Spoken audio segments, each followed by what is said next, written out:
Hey, it's Shit Talk Reviews, or as Derek and I like to call it tonight, Shit Talk Reviews Light. Light. There's no third wheel that's gonna interrupt me talking this week.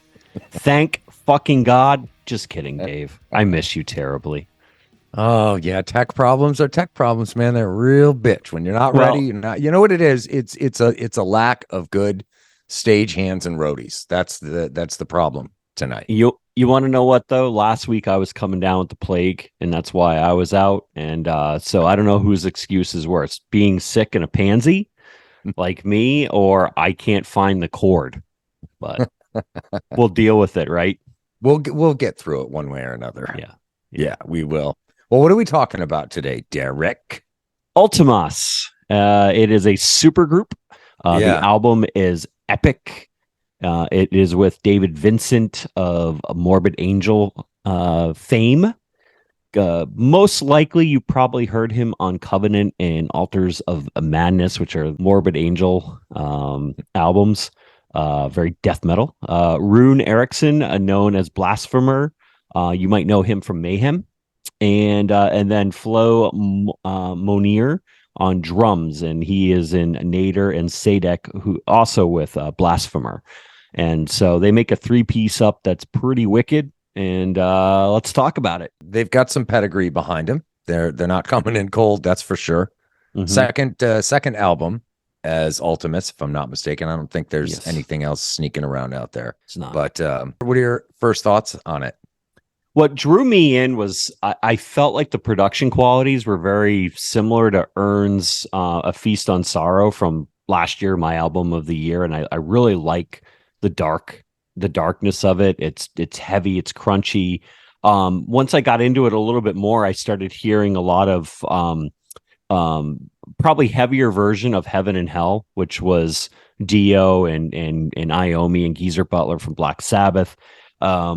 But it's, production qualities, it was very similar to that. And that's what I really liked. And then it does a really nice trade-off between classic death metal, classic black metal, and even some thrash metal. And I love thrash. And so it all just worked for me as a record to put out there for you guys. And I'm stoked to be talking about it right now because I think that these guys have a really good future. It's cool to see also David Vincent.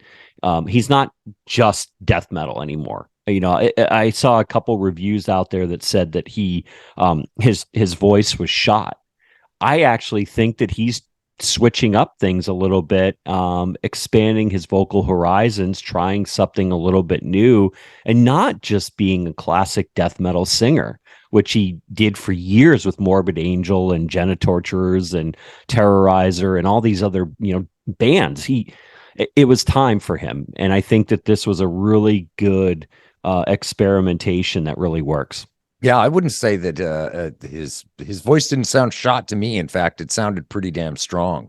Mm-hmm. Going back and listening to, the old Morbid Angel stuff and the last Vltimus record, Something Wicked Marches In, he sounds strong. And like you said, he may be branching out and trying some new styles to accommodate a, slightly weaker voice. Who knows? Maybe the instrument doesn't stay as strong over the years. It happens, but it came out really, really strong. He's a real operatic singer, and that style, you've got to have a lot of, there's got to be a lot of power behind it for it to work right. Otherwise, it just sounds thin and awful. And he does not sound thin and awful on this by any measure.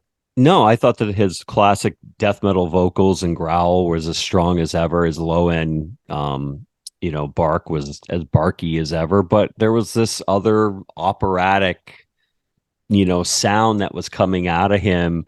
And if you're going to create an album named Epic, Epic can be contrived in several different ways, right? Like some people, if you're looking for, crazy blast beats or crazy guitar solos, that can be epic for you. If you're looking for high pitched Rob Halford vocals, that could be epic. But I think that to go with an epic sound, the trade off between tonality needed to be there. And this was I think epic. The album itself really, really touched on that and hit a home run. It was big. It's a dynamic record. There's a lot of highs, a lot of lows, metaphorically. Yep.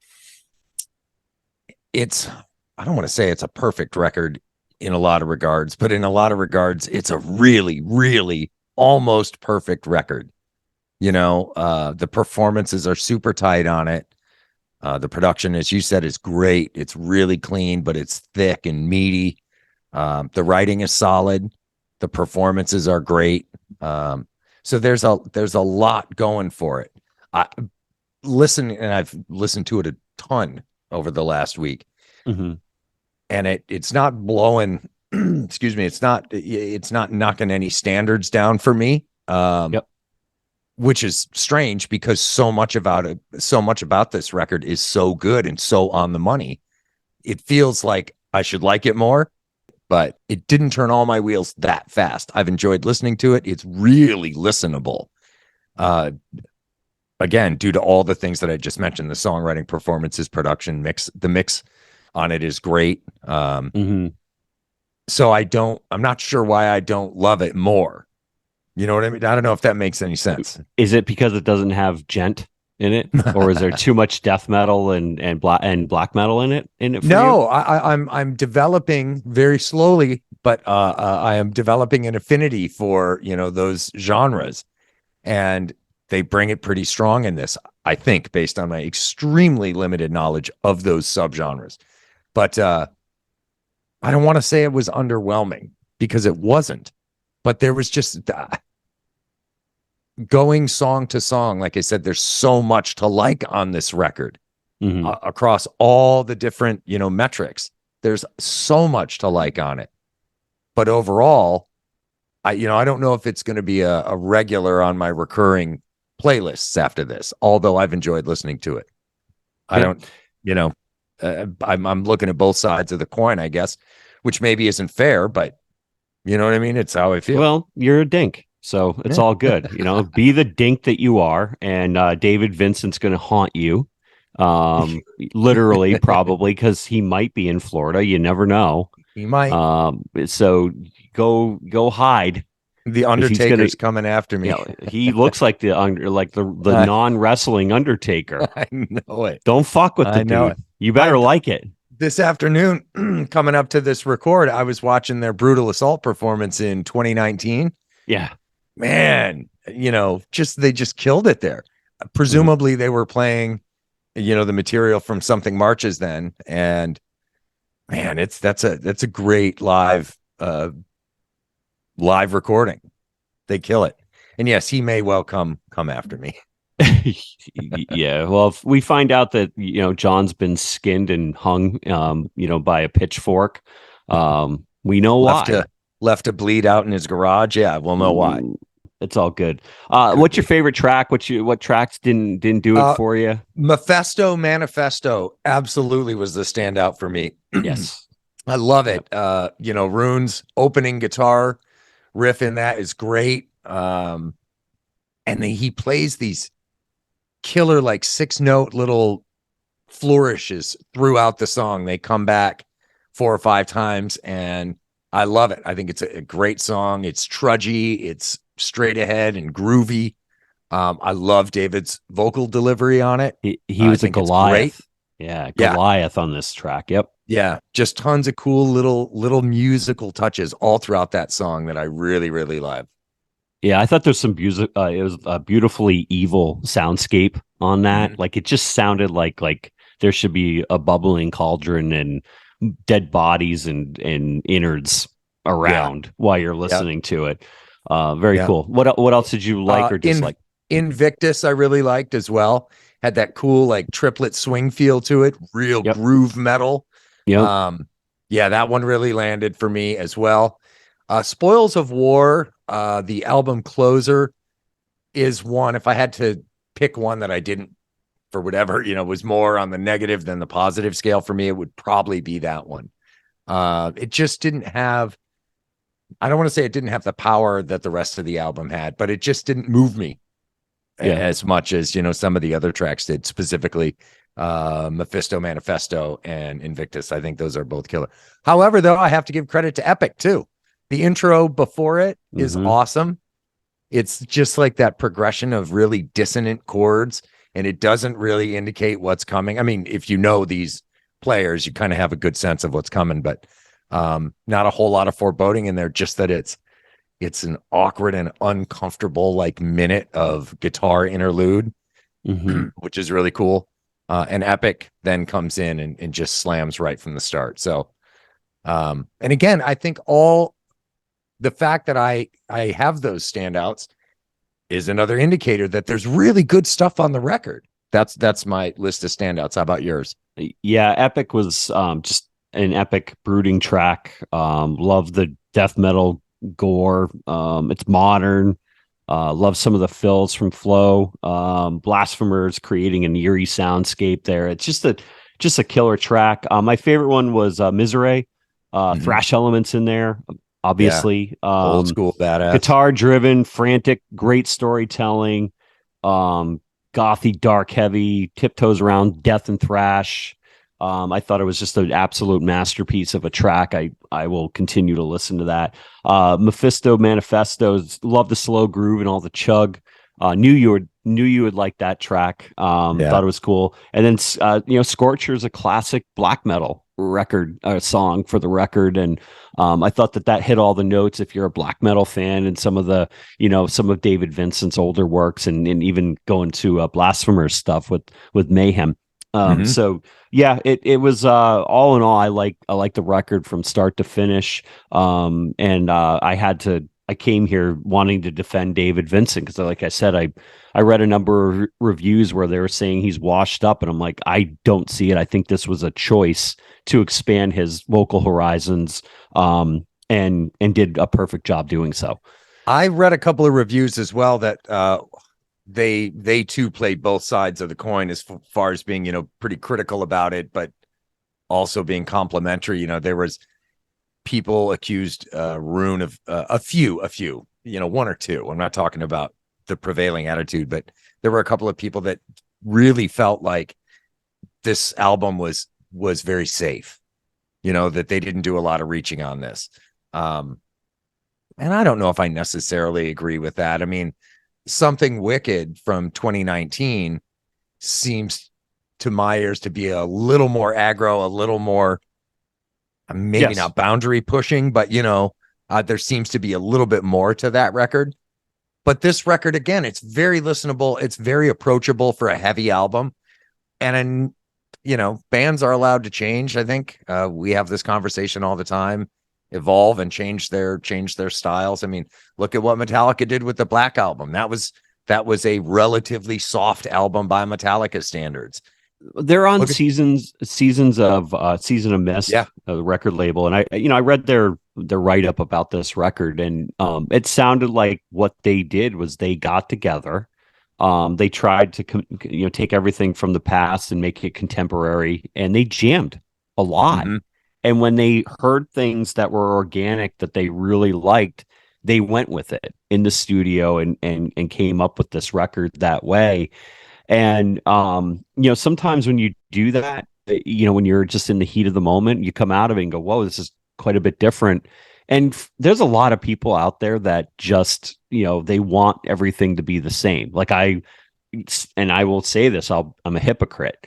I want Metallica to redo the first 4 records over and over and over again. I wish they never did the loads and reloads. Yeah. But then there's bands like Vltimus that I've heard Morbid Angel, I've heard Mayhem, I've heard the other works, and there's a lot of it out there.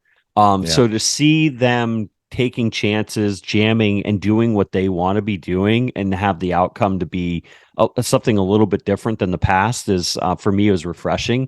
I like that they're using the word contemporary. They're still pushing the envelope, and I'm turning 50 this year, and I like to think that I've got some, bone crushing still to do in the pit, and I'm not washed up. right? And so And I you think may that walk they're out, just, set your cane aside before you get into the pit. But I agree. You've still got some in you.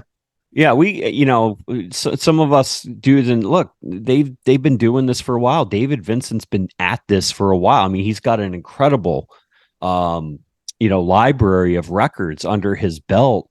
He could just, go and play all the hits for the rest of the time and still pack a bar and pack a room. Yeah. But he's not, and I appreciate that, and I think that their use of the word contemporary, and then symbiosis was the other word that they used to describe the experience.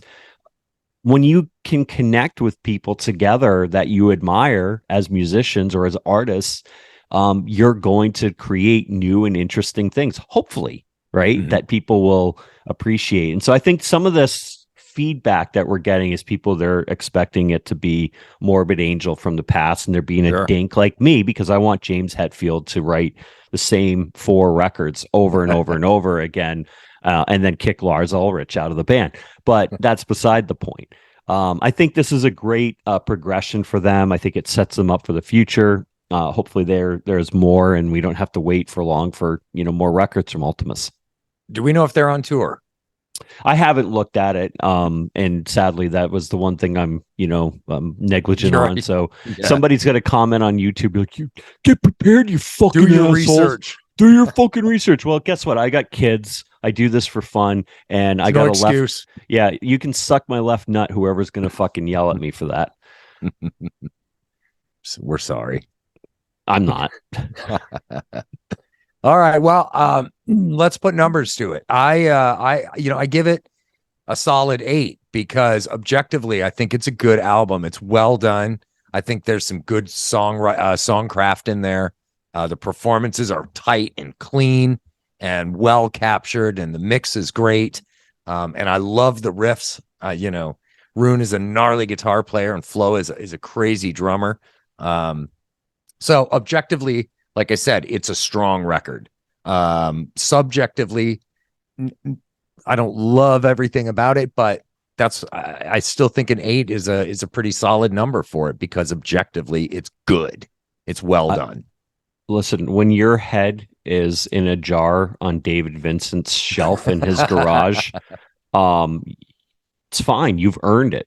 You've absolutely earned it. Now I'm going to give him an 8.5, and my head might be right on that. In the next jar right next here year next to me. Yeah, he may be a artist that's a narcissist, like most artists are, and he might believe that this is an A+. It's a 10 out of 10, and that we're both dead. And I am scared as hell of it. I'm going to lock my doors tonight.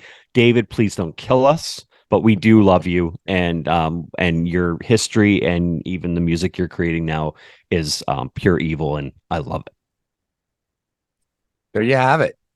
That's it. I would hope we wouldn't get put on a shelf for an 8 and an 8.5.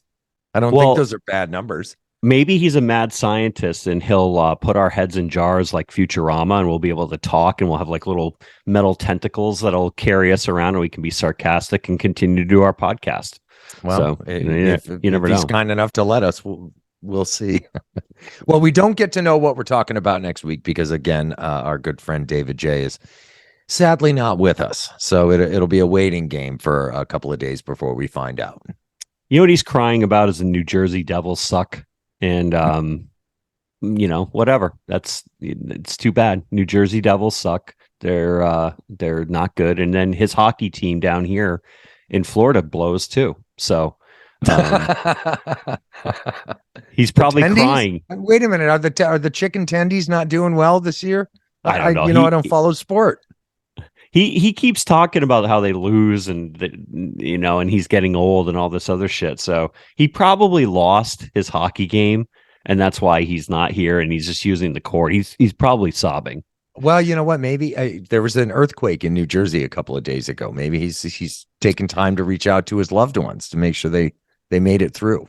Well, it better stop because I'm going up there on Thursday night for the Beer and Metal Fest in Philadelphia. So I'm going to see Biohazard and Crowbar and also Enforced. So I'll be, I'm going to be. That's awesome. Talk about crushing some skulls. Well, we're gonna go hit it in the Fillmore in Philadelphia and rip it up. Well, make sure you bring your Ben Gay with you and a pair of crutches. Put them in the carry on. I'm not ready for that yet. Not Yeah. yet. But I will videotape some of the bands and put it up on our socials. And Of course. I'm pretty excited about seeing Biohazard again. Tales from the Hard Side should be fun. Nice. Should be a good time. Nice. Well, we will do this again in a week or so. And the good Lord willing, we'll have all three of us here. And in the meantime, enjoy your little metal vacation. Yeah! Love it. For some skulls.